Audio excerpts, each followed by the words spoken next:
Today, I want to showcase to you how you can create images, digital images out of sketches. So I love to sketch, but I'm just not really good in drawing. And I realized AI is a game changer in that because it really helps you to turn a sketch into a draw or like a drawing and an image. And you can use that for so many different things. You can use it for product images, product videos after you created those images, about illustrations, about images for your website, images for your products. So whatever you want to use images for that you feel are way more effective if you actually created some drawings and they come out of your own kind of creativity, out of your own ideas and not just AI generated like 100%, then this is a wonderful idea, I believe, that you can use to actually create those images. And for that reason, let's directly jump in and I'll show you exactly how we can make that work. Here we are in my tool that I recreated from Google, or more specifically Google Whisk. So Google Whisk was a product that existed until I think June or July this year, and they shut it down and they sunsetted it. And I even asked them, like the team, and reached out and said like, guys, what happened? And they were like, oh yeah, we just like sunsetted it. And everyone was now supposed to use Google Flow. But I realized that for me, it just doesn't work at all. And so what I would be doing instead is to use my own Whisk studio, which basically means I copied Google Whisk while it was still available completely from the scratch. So I would just use Cursor and tell Cursor, can you please copy paste Google Whisk for me and all the features and everything so that I have it available, because it's like a real game changer. You can do exactly the same thing also in Google, but with Google Whisk, or like basically my Whisk studio, it works way more effectively and it makes way more sense to do it that way. But on the other hand, you just need to do a tiny bit more fine-tuning to make sure that your images come out exactly as you want to.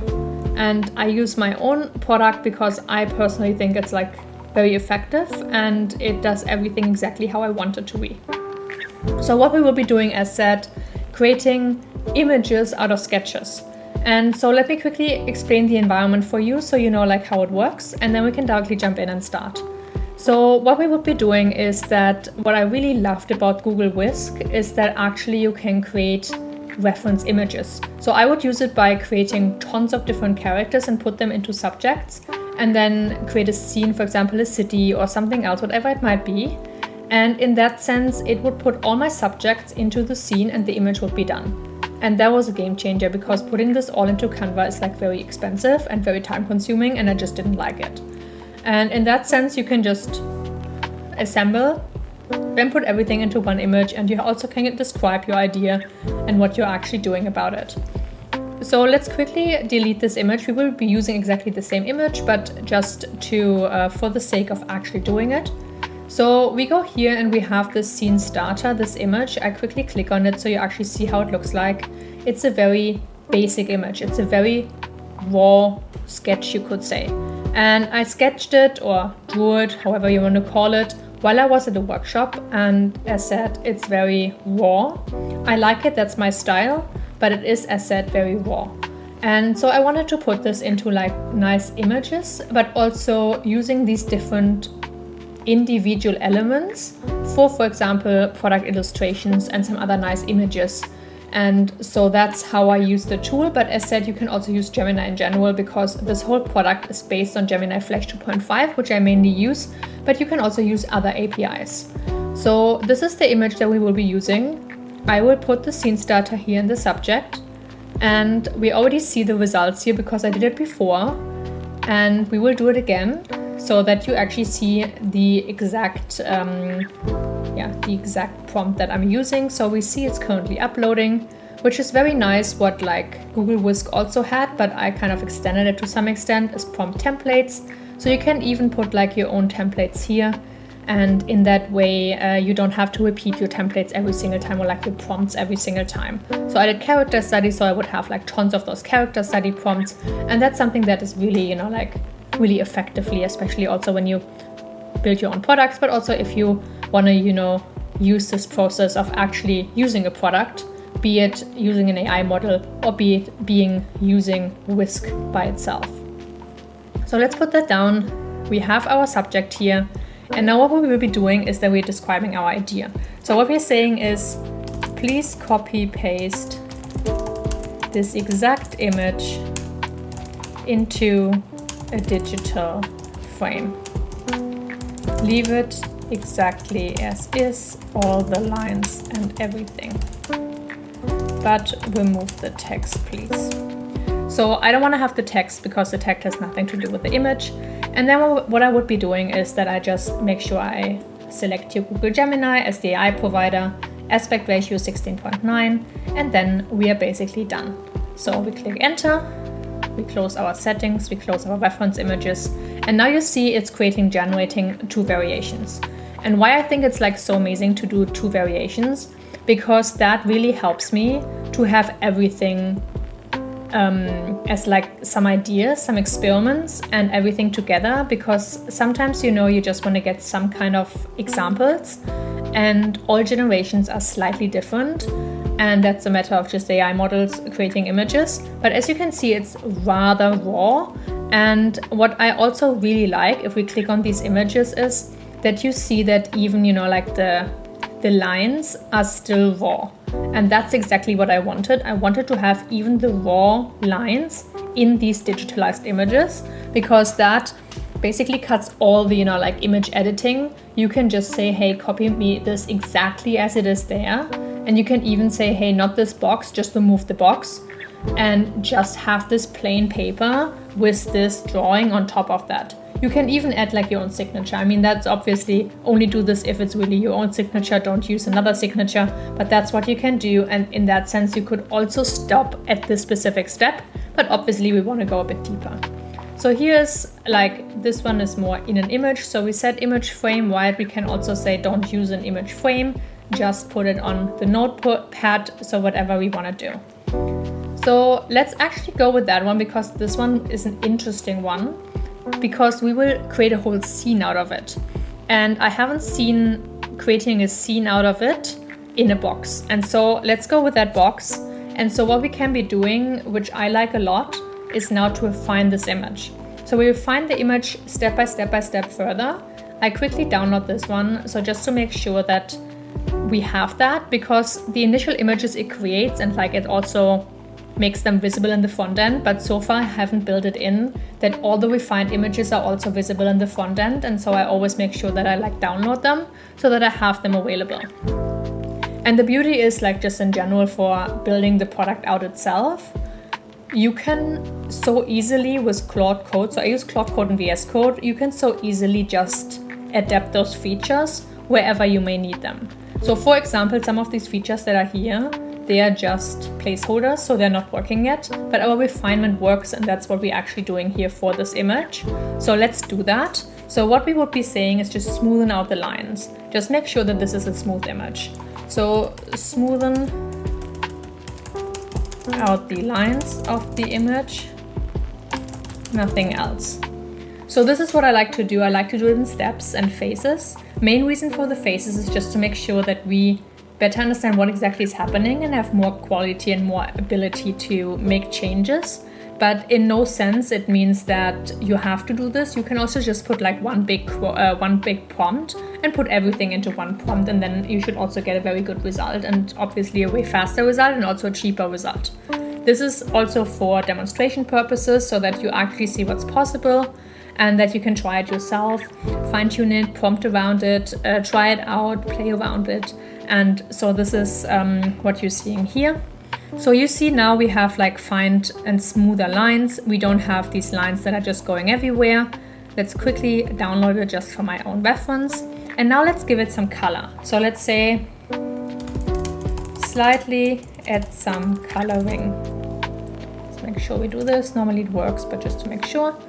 So nothing really fancy, nothing really big. It's simply to make sure that we make these changes to the image step by step and don't overdo it. So this is already a lot of coloring. I also had some other coloring that I used. There was way more, let's say, little. It wasn't that much. this is a lot of coloring already. It's very bright colors, very strong colors. If you don't like that, then obviously you would just say it and say like, hey, please make them a bit more light or a bit more pastel. And in that sense, now we have a very good, however, still already colored image. And now what we can do is, maybe we don't want to keep it in the box, and the box is, I mean, whatever, it's just a box, right? But we could say, hey, please create a scene out of it. So make it a whole scene, and that's what we will be doing now. So we can say, create a out of this image. I like it sometimes to do be creative. This is more for experimental purposes here because it's just a lot of fun. But obviously you don't have to use be creative, especially if you have something very specific in mind, just say it. So for example, is this a desk? Is it a desk? Where is it a desk? What specifically do I want to see in the desk? Do I want to have all these elements? Do I want to have a human being in there? So I realized that you can prompt the more specific you are in like how you articulate specific things, how you articulate what you want to achieve and what kind of images you want to create, the more effective you will also be when you're letting it create by AI. Because the more effectively you can also describe what you're seeing and describe what you're imagining or envisioning, the more it is able to adapt to these envisioned ideas. And so this one is a very broad one. We get 2 examples, but still it's a very broad one. But if you want to have it more specific, just write it very specifically as if you would describe it to a friend or like a coworker or an agency that you're working with. So whoever you want to work with, you would just like, you know, write it very specifically down what you're looking for. And that's exactly how you would do this with an AI. So you would explain to an AI exactly in the same detailness what you want to have so that the AI can basically build it for you. We keep it open as said. Let's click refine and see like what it does with it. So it takes a tiny bit of time, sometimes a bit shorter, sometimes a bit longer, to create a very interesting scene. So this is a scene that I haven't seen beforehand. It's a scene that is completely out of space. Other scenes that I had were way more adapted to these things and made sure that they are part of the scene. So this is something that is a very interesting picture. And so what we obviously have to do is to make sure that this is aligned to what we have. So maybe the be creative was like very creative, right? And a bit too creative maybe. So what we can say is, hey, these images and elements in the original image should be integrated into the scene, be the lightning star of that scene, and it should make sense from what they are and how they are integrated into the environment. It should be, you can say, plausible, like not hanging around in the air while they need something to stand on. So let's see. So as you can see, I like to play around with these prompts and just see what we are coming up with. And that's one idea of how you can do it. And now we will just have to see what comes up. Sometimes there are so many loops that it just doesn't work. So I mean, you see now this is a complete loop. It is fixated on that specific part. So if that's the case, we can also just go out of it and restart again. And let's give it one more try and say, place these items on a desk and make a desk scene out. So just make it specific because obviously it looks a lot like a desk scene. And so let's put it in a desk scene and see if that actually solves the solution. And you can see that it doesn't really, because these items are still flowing in the air. So we can say, make sure these items are sitting on the table, actually are on the table instead of floating in the air. You can also assembly them if needed to make sure they are properly on the table. So sometimes it goes overboard. So with this Be Creative, this time it became completely overboard, as we clearly could see. And we can also see that now it doesn't really get together anymore, because it creates the image and likely has these floating items with it, but it's not available or like able to actually change that. So what we can do is just close the whole thing, open this one and say, please create a scene colored with the items in it for me. Let's go with that one and see how it will be doing.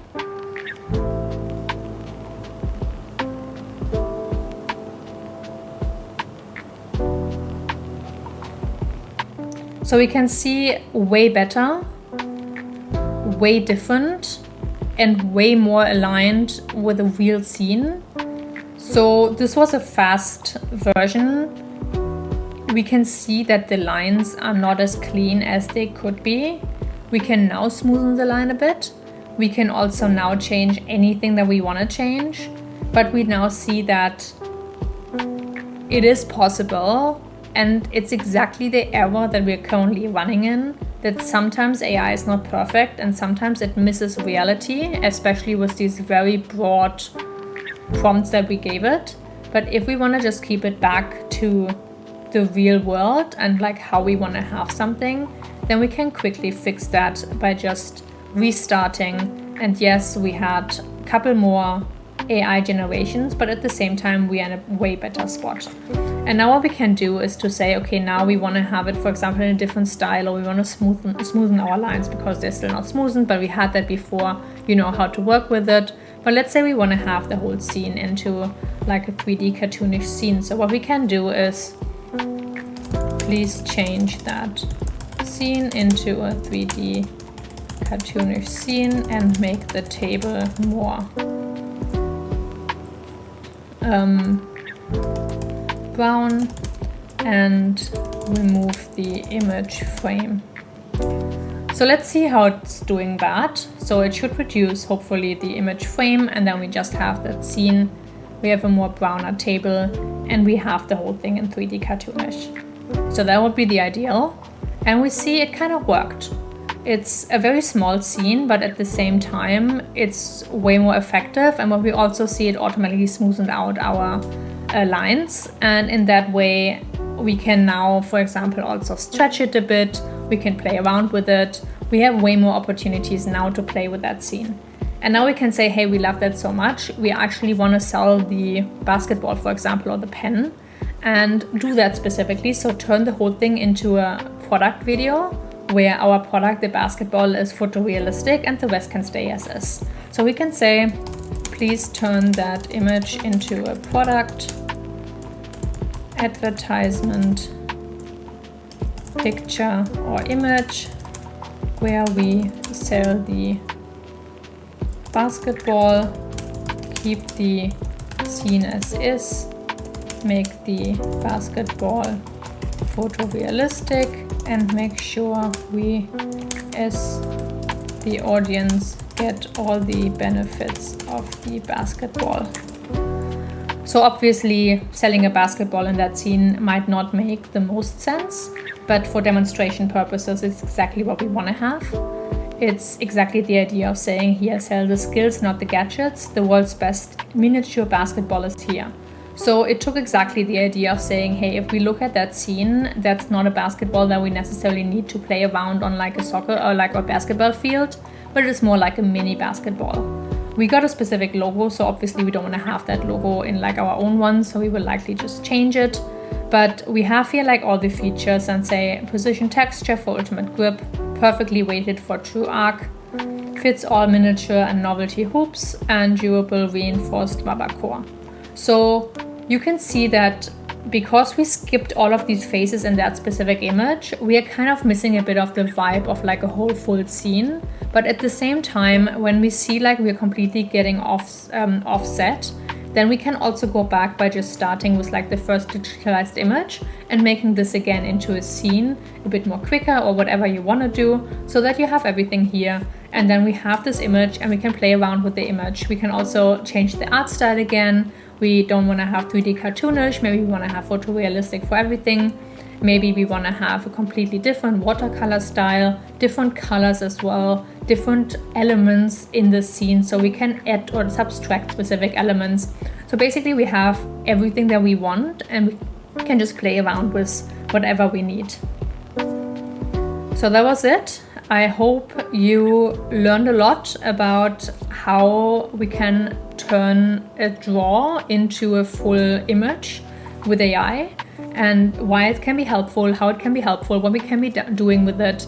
And that while we used my tool and Google Whisk, or like my own Whisk now tool, that I find extremely helpful because it just skips through some of these basic prompts that otherwise you would first have to build up.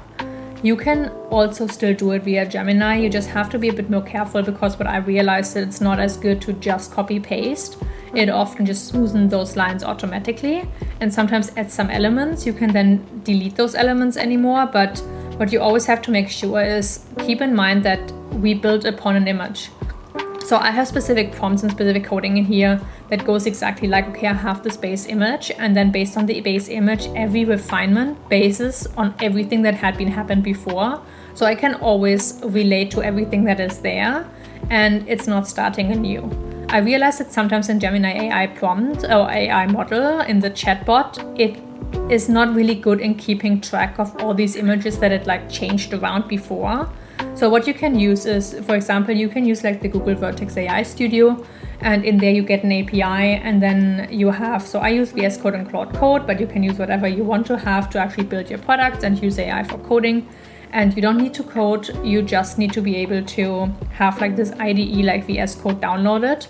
And then you can just quickly start playing around with it and talk to your Claude Code and say like, hey, this is what I want to build, but I want to make sure that my images build upon each other, and I have a Gemini API here. So this can read like the first image, and then it can read all the other images, and you can just do this like I do in my local host or my computer. So it also doesn't need to be like super fancy. It can be a bit like rigged, but what it can do is actually have the functionality so that you can bring those images into 3D, and then you can really play around with it, and it's like a super game changer, and it's like super helpful. And I use it all the time. So I mean, you see it, like 155 images created. So I created tons of images already, most of them for my characters, but also for other images like this one, or like YouTube thumbnails. So if you go down here, I was playing around with YouTube thumbnails with myself and Spaghetti, with different images here. So you see like all these images that I created, they are all created in a very similar manner. Here is like what I created beforehand, so how it can look like too. Here I added some images where I basically would put the images up and then make it into 3D cartoonish. So this one is super cute. It was like from New York, from the France Day. And so you see here, I did something similar. I would put images into visuals and digitalize it. Here's also something super funny from a New Yorker workshop. So you see, you can do any kind of images, and they're very different images. I mean, this image is very different to my YouTube thumbnails, very different to this one, or like a bit similar because the same workshop. But you have like all these images that you can create. Here I created giraffes, and I put these giraffes into digital. So yeah, you basically have, there's no borders or anything of what you can do. You can see all these different styles here. You can see some other imaginary images. So really no limits in that sense. And you can play around and have some really great images just by prompts and just by being very clear of what you want to achieve.